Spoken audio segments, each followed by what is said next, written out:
Chairman sir এই যে magic of thinking big এই বইটা এতবার পড়েছেন, মনে হয় যে স্যার অসংখ্যবার পড়েছেন। স্যার প্রতিদিনই এরকম 7টা বই আছে, প্রতিদিনই স্যার কোনো না কোনো বই 2 পৃষ্ঠা 1 পৃষ্ঠা করে পড়ে।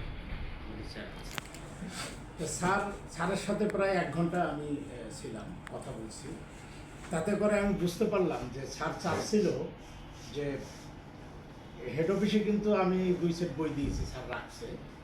তো এই যে the magic of thinking big, আসলে এই বইটার এমন একটা বিষয় যে পৃথিবীটা যেন একটা পাঠশালা এবং আমরা প্রতিনিয়তই জ্ঞান অর্জন করছি। যারা জ্ঞান অর্জন কন্টিনিউসলি যারা জ্ঞান অর্জন করে, যারা পড়ে, তারাই আসলে সমস্ত সিদ্ধান্ত সঠিকভাবে নিতে পারে এবং যে কোনো সমস্যা মোকাবেলা করতে পারে। এবং চেয়ারম্যান স্যার বললো যে কমপক্ষে 25টা ক্লাস যেন অন্তত এই বইটার উপরে হয়।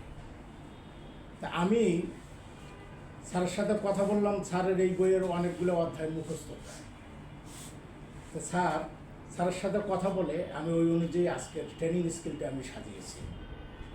এবং স্যার যে সাকসেস স্টেপের যে ধাপগুলো আছে, ধাপগুলো নিয়েও স্যারের সাথে আমি কথা বলেছি। তো বন্ধুরা, আজকে আমরা দেখব, আমি আগে এখান থেকে প্রেজেন্টেশনটা শেষ করে তারপরে আপনাদেরকে বিস্তারিত আমি ব্যাখ্যা করব। আজকে আমরা দেখব যে the magic of thinking big, আসলে উচ্চাকাঙ্ক্ষা মানে উন্নত চিন্তা বা ইতিবাচক চিন্তা, এইটা মানুষকে কিভাবে বদলে দিতে পারে, আমরা সে বিষয়ে আজকে জানব।